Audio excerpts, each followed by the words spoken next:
Hello ఉన్నారమ్మా? Hello లీలాశ్రీ, Lavanya,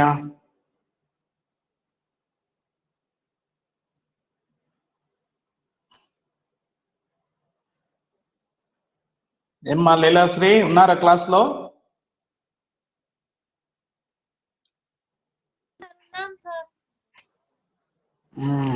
very good. ఏం చెప్పాను నిన్న క్లాస్లో?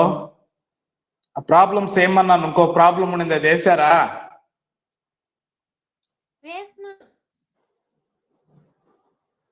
వేసినారు.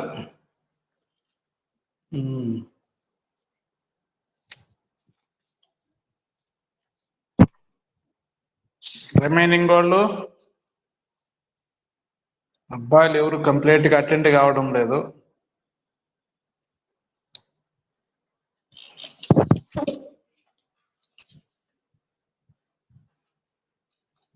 ఏమ్మా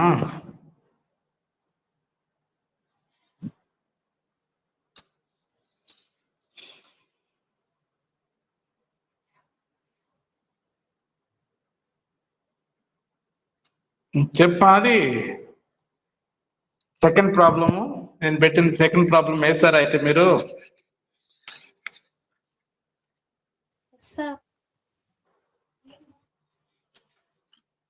ఎంత వచ్చింది? జనరల్ బ్యాలెన్స్ షీట్ లో ఎంత వచ్చింది వేసారా? కరెక్ట్ గా చూసే కదా వేసుంటారు.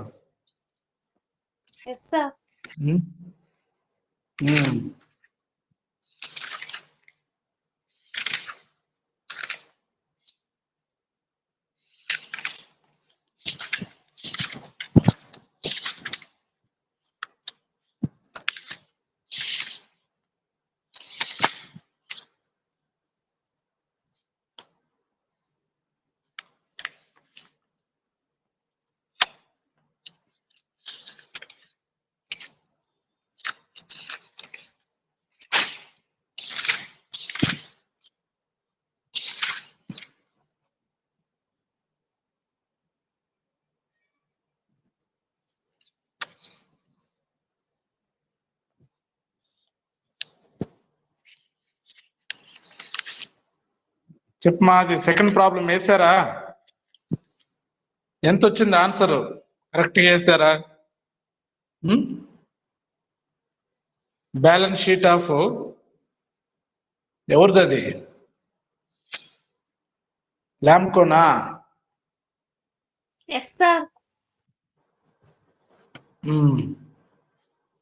Capital account as per general balance sheet ప్రకారం ఎంత వచ్చింది టోటల్?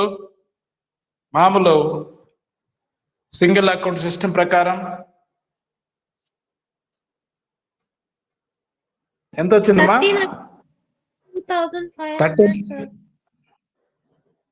39,52,500 వచ్చిందా? Right. Capital account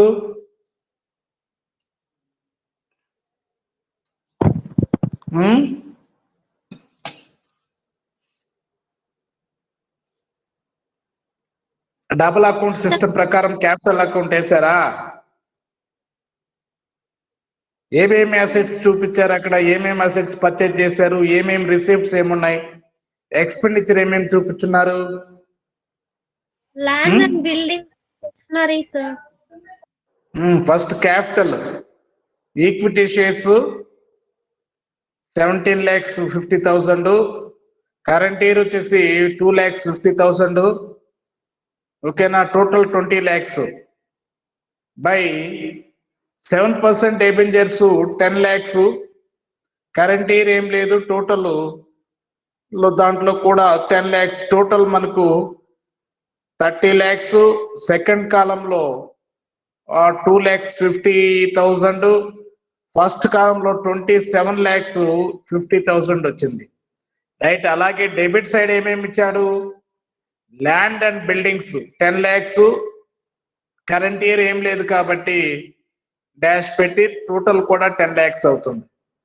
right. Machinery 15 lakhs ఇచ్చాడు. కరెంట్ ఇయర్ 3,50,000 పర్చేజ్ చేశారు మిషనరీ. టోటల్ 18,15,000. సో కాబట్టి అక్కడ టోటల్స్ మనకు టాలీ చేస్తే ఫస్ట్ కాలంలో డెబిట్ సైడ్ 25 lakhs వస్తుంది. సెకండ్ కాలంలో 3,50,000 వస్తుంది. ఫోర్త్ కాలంలో 28,50,000 వస్తుంది. డిఫరెన్స్ అమౌంట్ క్రెడిట్ కి డెబిట్ కి లాస్ట్ కాలంలో దాన్ని తెలిస్తే సరిపోతుంది. కాబట్టి లాస్ట్ కాలంలో ఇక్కడ 30 lakhs ఉంది, ఇక్కడ 28,50,000 ఉంది. కాబట్టి 1,50,000 difference amount to balance on capital account అని రాస్తే సరిపోతుంది. సో అది next general balance sheet of Lamco Electronic Company Limited as on 31st March. So దీన్ని కూడా మనము క్యాపిటల్ అకౌంట్ అని పెట్టి అమౌంట్ రిసీవ్డ్ వచ్చేసి ఇక్కడ క్రెడిట్ సైడ్ వచ్చేసి ఈక్విటీ షేర్స్ డెబెంచర్స్ 30 lakhs ఉన్నాయి కాబట్టి 30 లక్షలు వేసాము. అలాగే sundry creditors 2,50,000. Net revenue account మనం నెట్ రెవెన్యూ అకౌంట్ ఒకటి ఇచ్చుంటాడు 2,02,500 అది. అలాగే reserve fund account 5 lakhs. Depreciation fund account for building and machinery రెండు కలిపి 4 lakhs, 3 lakhs, 1 lakh మొత్తం కలిపి 4 lakhs చూపించారు. అలాగే ఇక్కడ కూడా capital account amount received on works అని పెట్టి 28,50,000. Stock 3,02,500. సన్రీ debtors 4,50,000.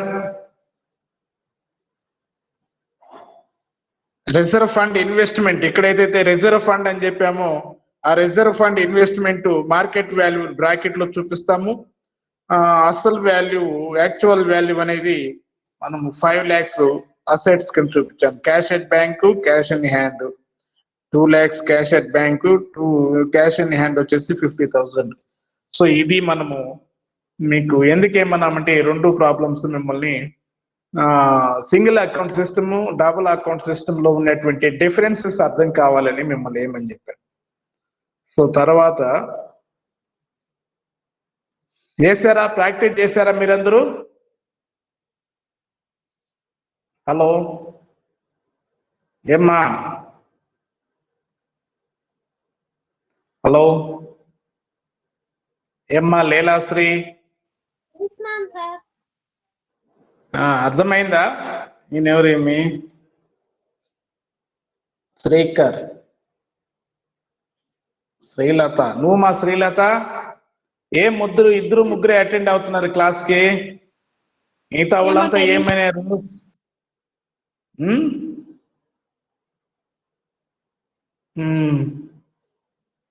Very good.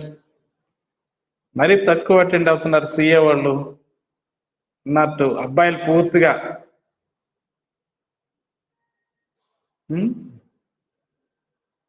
Discipline లేదు మీకు అబ్బాయిల్లో పూర్తిగా, మీ సిఏ వాళ్ళు. Right.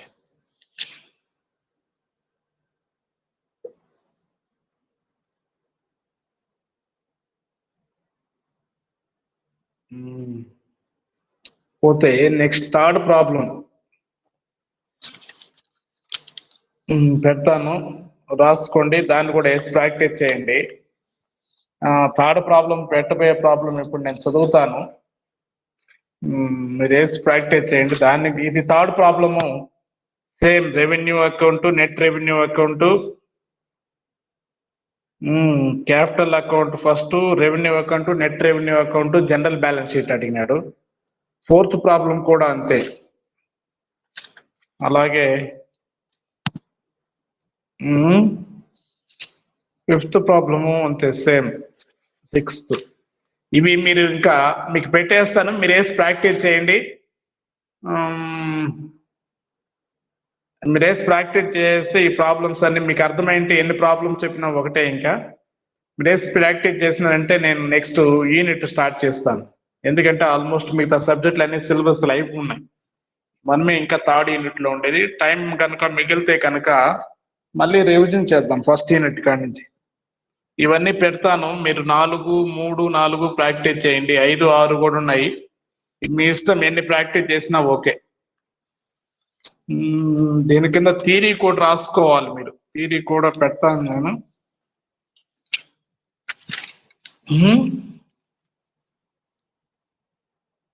Main features of electricity act 2003 theory కూడా అడుగుతాడు దీంట్లో. కస్టమర్ సెక్యూరిటీ డిపాజిట్ ఏంటి ఇవన్నీ. Financial accounts of electricity supply companies,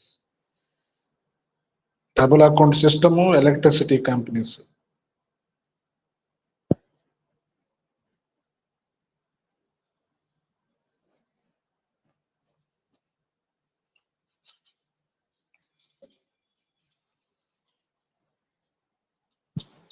so ఇక్కడ ఎలక్ట్రిసిటీ యాక్ట్ ప్రకారము ఫైనల్ అకౌంట్స్ ప్రిపేర్ చేస్తే దాన్ని అక్కడ డిఫరెంట్గా ఉంటుంది. డబుల్ అకౌంట్ సిస్టంలో మనం చూస్తున్నాం ఇప్పుడు ఎలక్ట్రిసిటీ కంపెనీస్ ఎలా అకౌంట్స్ ప్రిపేర్ చేస్తున్నాయి.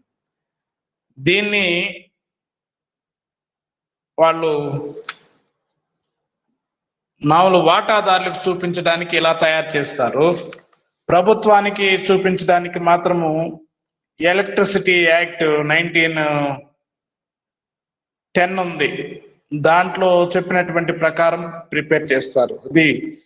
కాబట్టి డిఫరెన్సెస్ కూడా చూడాలి. ఇప్పుడు capital account, revenue account, net revenue account, general balance sheet prepare చేస్తున్నాం. అలాగే electricity companies according to electricity supply companies act, electricity act statement of share and loan capital అనేది ఒకటి తయారు చేస్తుంది. Statement of capital expenditure, statement of operating revenues, statement of operating expenses, statement of net revenue and appropriations etcetera, general balance sheet. So దీనికి దానికి కొంచెం accounts లో కూడా difference ఉంటుంది. అలాగే ఇవన్నీ చెప్పాం, రిమైనింగ్ పాయింట్స్ అన్ని చెప్పాం. Depreciation, contingency reserve, development reserve, tariff and dividend reserve, general reserves, regional returns. So ఇవన్నీ మనకు థియరీ కిందకి అడుగుతాడు. సో మీరు థియరీ కూడా రాసి పెట్టుకోండి. ప్రాబ్లమ్స్ ప్రాక్టీస్ చేయండి. థియరీ మెయిన్ డిఫరెన్సెస్ అడుగుతాడు. Single account system, double account system differences.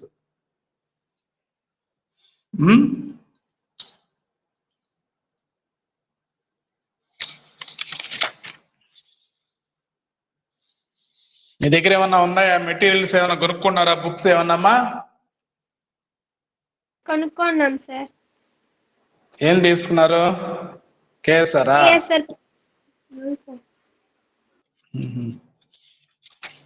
Kalyani publication వాళ్ళది తీసుకోవచ్చు కదా, టెక్స్ట్ బుక్ బాగా డీటెయిల్డ్ గా బాగుంటుంది. దానికి ఏముంటుంది, కేఎస్ఆర్ ఊరికే ఎగ్జామ్ లో ఎలా 35 మార్కులతో పాస్ అవ్వాలి మాత్రమే ఉంటుంది. కళ్యాణి పబ్లికేషన్ తీసుకుంటే సబ్జెక్ట్ కొంచెం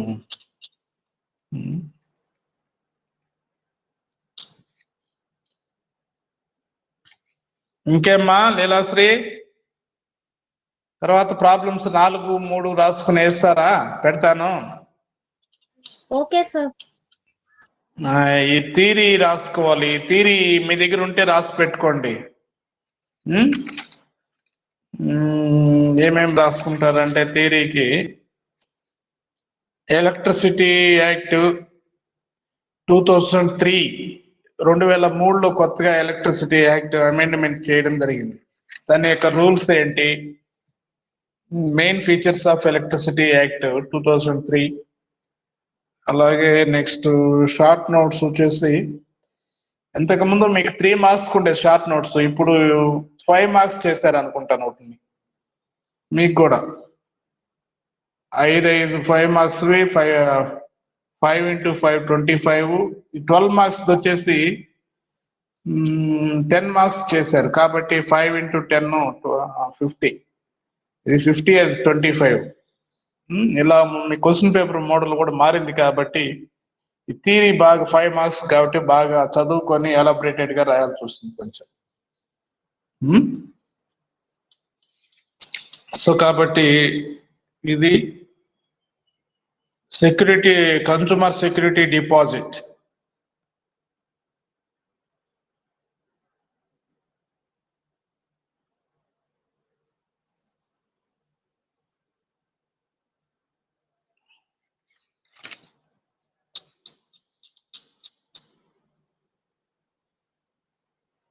Next, accounts of electricity supply companies.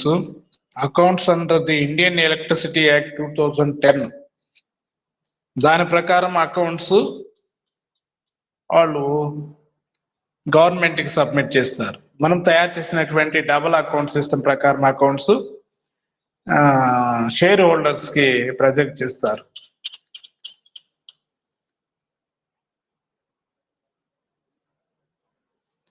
అలాగే ఇది కూడా చెప్పాము. పోతే depreciation, the provision relating to depreciation must be summarised as follows.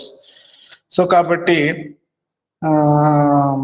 April 1st, 1979 కి ముందు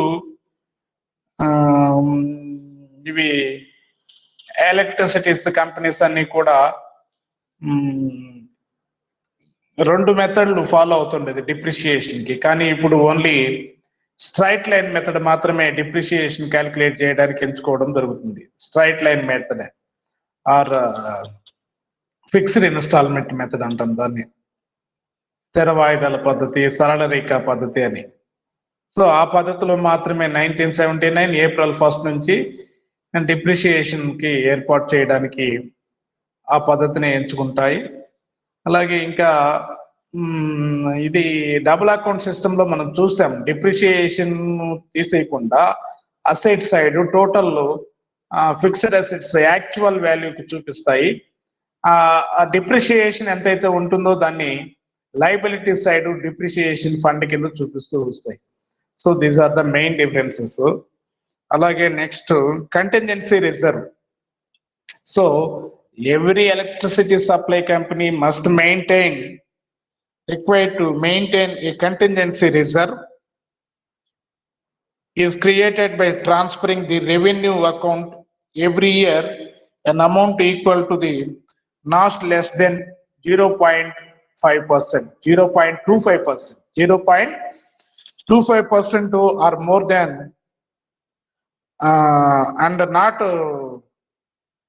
more than that 0.5%, 0.25 కి కన్నా తగ్గకుండా 0.5% కన్నా ఎక్కువ కాకుండా వాళ్ళకు వచ్చేటువంటి రెవెన్యూలో వాళ్ళు ఈ కంటింజెన్సీ రెవెన్యూకి ట్రాన్స్ఫర్ చేయొచ్చు అనేది మనకి ఇక్కడ ఈ కంటింజెన్సీ రిజర్వ్ రేషియో అనేది చెప్తుంది. అలాగే next development reserve. So, a development reserve, the reserve is created by transfer of an amount equivalent to income tax. Income tax వాళ్ళు వీళ్ళకి ఏదైనా రిబేటు అలాంటివి ఏదైనా గవర్నమెంట్ ఆర్గనైజేషన్స్ కదా ఏదైనా డిడక్షన్స్ ఏదైనా ఇన్కమ్ ట్యాక్స్ తగ్గింపులు ఇలాంటివి ఏదైనా ఇచ్చినట్లయితే దాన్ని మించి వాళ్ళు ఏం చేసుకోవాలి అంటే డెవలప్మెంట్ రిజర్వ్ ని క్రియేట్ చేసుకొని దానికి ట్రాన్స్ఫర్ చేయాలి. ఇన్కమ్ ట్యాక్స్ వాళ్ళు ఏదైనా ఇవి పబ్లిక్ యూటిలిటీ కన్సర్న్స్ కాబట్టి వాళ్ళు ఏదైనా కన్సిడర్ చేసి ఆ ఇన్కమ్ ట్యాక్స్ రిబేటు లేకపోతే ఆదాయ పన్ను తగ్గింపు ఇలాంటివి ఏదైనా చేసినట్లయితే ఆ మొత్తాల నుంచి వాళ్ళు డెవలప్మెంట్ రిజర్వ్ అనే దానికి ట్రాన్స్ఫర్ చేసుకోవాలి. ఓకేనా? అలాగే tariff and dividend control reserve. This reserves is created out of the profits is exceed of the regional return on earned by the firm. So కాబట్టి అత్యధిక లాభాలు అంటే సాధారణ లాభాలకు పోను ఇంకా అధికంగా ఉన్నాయనుకోండి, ఏ కంపెనీ కూడా ఈ పబ్లిక్ యూటిలిటీ కన్సర్న్స్ వాళ్ళు పెట్టినటువంటి క్యాపిటల్ ఇన్వెస్ట్మెంట్ మీద మోర్ దెన్ 20% ఇన్కమ్స్ పైన రాకూడదు. కానీ ఒకవేళ వస్తే అలాంటి మొత్తాల నుంచి వాళ్ళు ఈ tariff and dividend control reserve కి ట్రాన్స్ఫర్ చేయాలి. ఈ టారిఫ్స్ అండ్ కంట్రోల్ రిజర్వ్ లో నుంచి ఆ మొత్తాన్ని షేర్ హోల్డర్స్ కి డిస్ట్రిబ్యూట్ చేయాల్సి వస్తుంది. ఓకేనా? అలాగే రీజనబుల్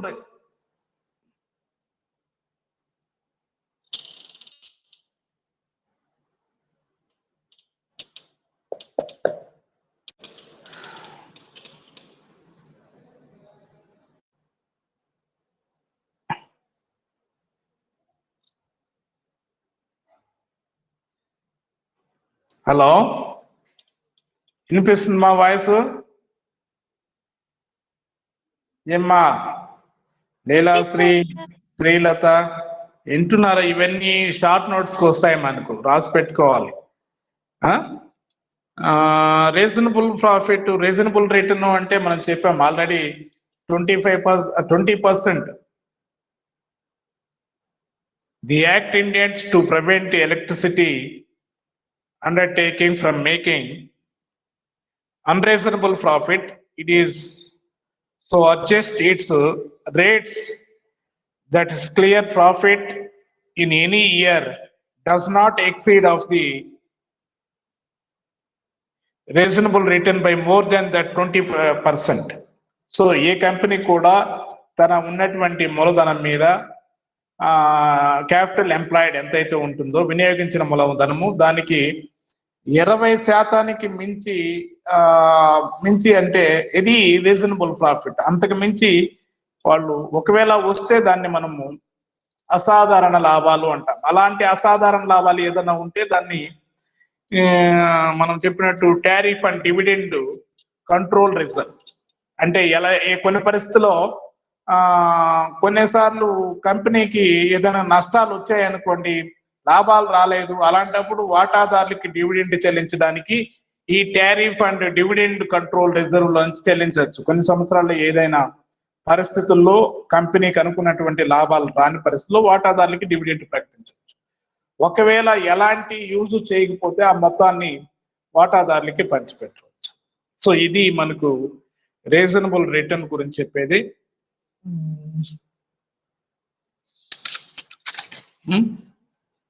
ఇవి మీకు ప్రాబ్లం ఇప్పుడే పెడతాను నేను. థర్డ్ ప్రాబ్లము, ఫోర్త్ ప్రాబ్లం అవి కూడా చదువుతాను. ఇవి కూడా వేసి ప్రాక్టీస్ చేయండి. థర్డ్ ప్రాబ్లం పెట్టాను కదా మీకు. ఆల్రెడీ సెకండ్ ప్రాబ్లం దాకా కంప్లీట్ గా పెట్టానా? దాని కింద థర్డ్ ప్రాబ్లం కొంచెం ఉందమ్మా. Third problem from the following balances appeared in the books of Visakha Electric Supply Corporation Limited as on 31st March 2016 అని ఉందా? సో దాని కంటిన్యూషన్ కాడి నుంచి నేను ఇప్పుడు పెడతాను మీకు.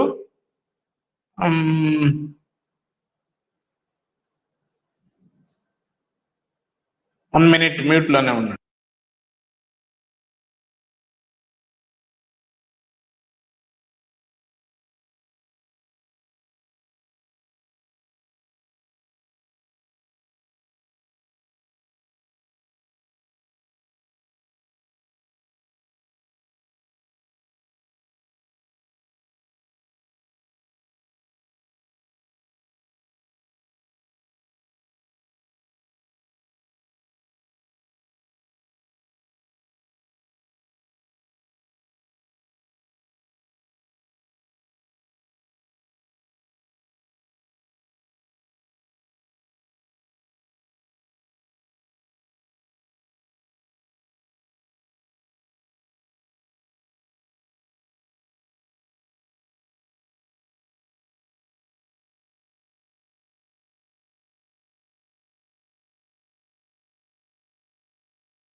హలో, మళ్ళీ ఎలా శ్రీ వచ్చే ప్రాబ్లమ్స్?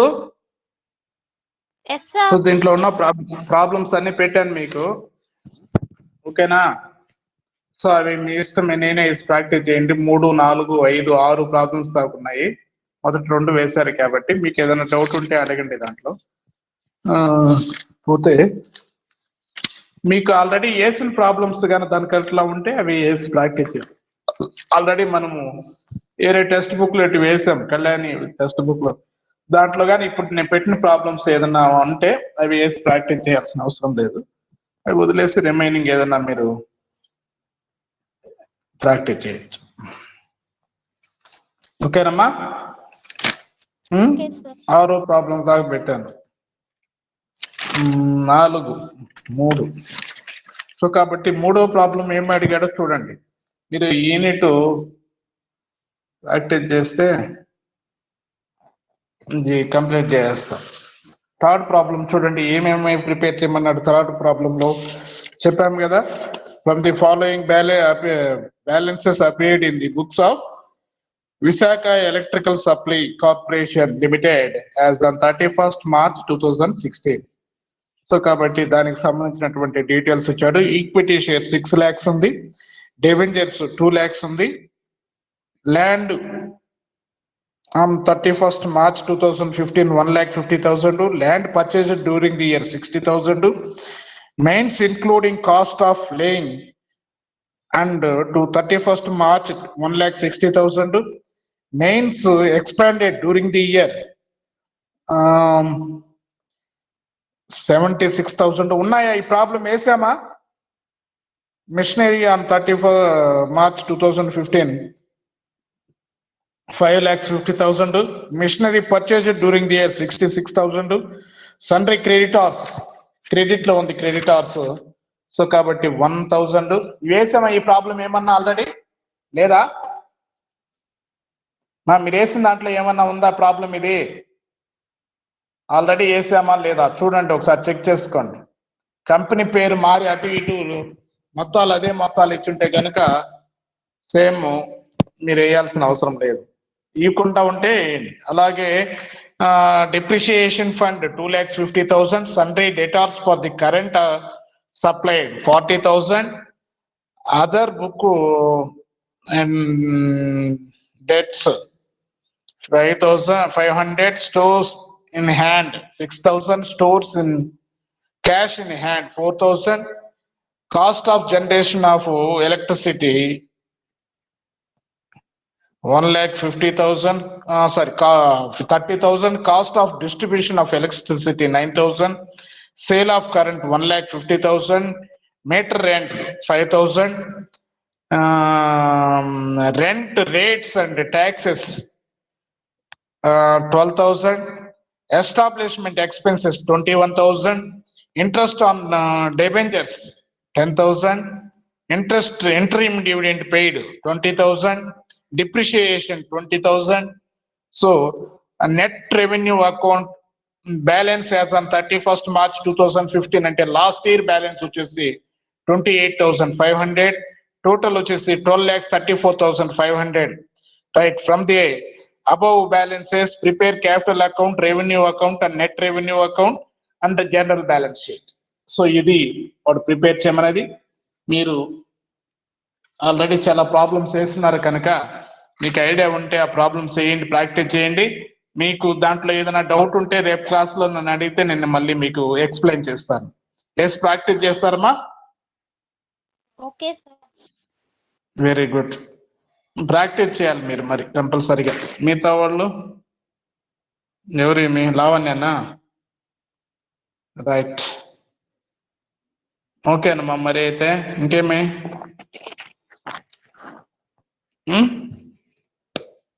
ఇంక ఈ ప్రాబ్లంలో ఏమన్నా మీకు ఏమన్నా డౌట్ ఉందా? ఎక్స్ప్లెయిన్ చేయాలా? ఈ 3rd ప్రాబ్లం కానీ 4th ప్రాబ్లం కూడా సేమ్ అలాగే ఉంటుంది. 5th ప్రాబ్లము 6th ప్రాబ్లము కొంచెం పెద్దవి, సేమ్ అదే విధంగా అవి కూడా revenue account, net revenue account, capital account, general balance sheet వేయాలి. కాకపోతే కొంచెం డీటెయిల్స్ ఎక్కువ ఇచ్చుంటాడు 4th ప్రాబ్లం తర్వాత 5th ప్రాబ్లంలో ఎక్కువ ఇచ్చున్నాడు. అది ప్రాబ్లం కావాల్సుకుంటే నేను మీకు చెప్తాను. మళ్ళీ మీరు 3rd 4th వేయండి, 5th నేను చెప్తాను. మీరు రేపటికల్లా ఆ 2 ప్రాబ్లమ్స్ వేసి ఉండాలి, వేసి ప్రాక్టీస్ చేయాలి. 3 4 వేస్తే రేపు క్లాస్ లో నేను 5th ప్రాబ్లం కూడా పెట్టాను, మీకు అది చెప్తాను. 5th ప్రాబ్లం చెప్పేస్తే మళ్ళీ 6th ప్రాబ్లం మీరు వేసి ప్రాక్టీస్ చేయొచ్చు. ఓకేనా? సార్ సో అది యూనిట్ వీలైనంత తొందరగా కంప్లీట్ చేయాలి మనము. ఇప్పటికే లేట్, మనం క్లాసులు స్టార్ట్ చేసింది లేటు.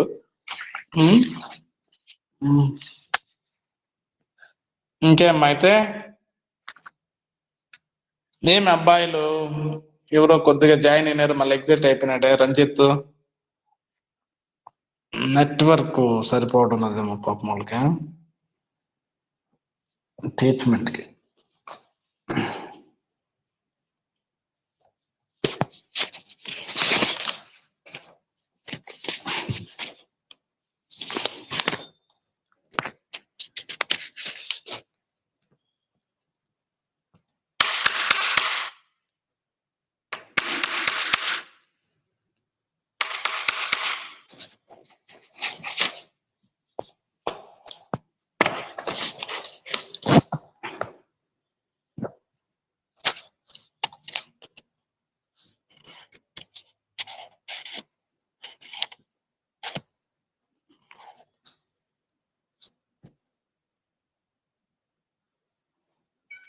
మనకి ఇక్కడ ఎలక్ట్రిసిటీ సప్లై కంపెనీ ఖాతాలు, accounts of electricity companies short notes కి ఇచ్చున్నాడు. అలాగే డిస్కౌంట్ చేసిన బిల్లులపై రిబేట్, ఇది లాస్ట్ యూనిట్ లో మనం చెప్పాం. స్టాట్యుటరీ రిజర్వ్ కూడా లాస్ట్ యూనిట్ లో మనం చెప్పాం. ఇంకా పునర్బీమా ఇవన్నీ నెక్స్ట్ వస్తాయి. సగటు క్లాసు కూడా నెక్స్ట్ యూనిట్ లో వస్తుంది. ఇవి మనకి ఇక్కడ షార్ట్ నోట్స్ వచ్చేది సమీపకారణం, ప్రిన్సిపల్ ఆఫ్ ఇండిమినిటీ, క్లెయిమ్స్, దావాలు, ఇది కూడా 4th యూనిట్ లో వస్తుంది. సేవా సంస్థలు చెప్పాము. డిజిటల్ సంతకం పొందుట, ఇది అవుట్ ఆఫ్ సిలబస్, ఇక్కడ లేదు మనకు. కంటింజెన్సీ రిజర్వ్, ఆగంతుక రిజర్వ్. ఓకే, దీనికి ఆల్రెడీ చెప్పాను కదా మీకు 2nd యూనిట్ లో నుంచి.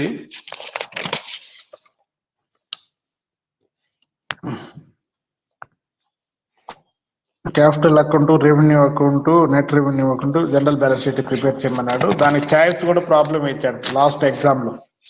లాస్ట్ ఎగ్జామ్ అంటే చెప్పాను కదా, నవంబరు డిసెంబరు 2020లో నవంబర్ డిసెంబర్లో జరిగినటువంటి ఎగ్జామ్. సో కాబట్టి అది ఈజీ ప్రాబ్లమ్స్, మీరు ఈజీగా 10 మార్క్స్ 12 మార్క్స్ ఎలాగిస్తే అలాగే మీరు ఈజీగా గెయిన్ చేయొచ్చు. ఏస్ ప్రాక్టీస్ చేస్తారా? ఏదైనా డౌట్ ఉంటే అడుగుతారా? మిగతా వాళ్ళు కూడా క్లాసులకు అటెండ్ అవ్వని వాళ్ళు కూడా ఏదన్నా అడిగితే డౌట్ ఉంటే వాళ్ళకి చెప్పండి, క్లారిఫై చేసి చెప్పండి మీకు తెలిసినంత వరకు. మీకు అర్థం కాకపోతే క్లాస్లో నన్ను అడిగితే నేను చెప్పేస్తాను. ఏమ్మా?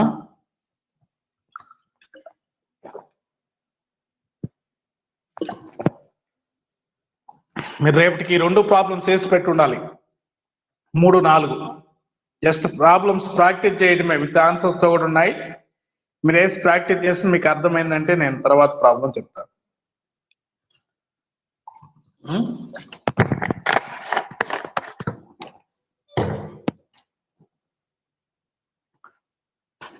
ఇంకేమ్మా మరి?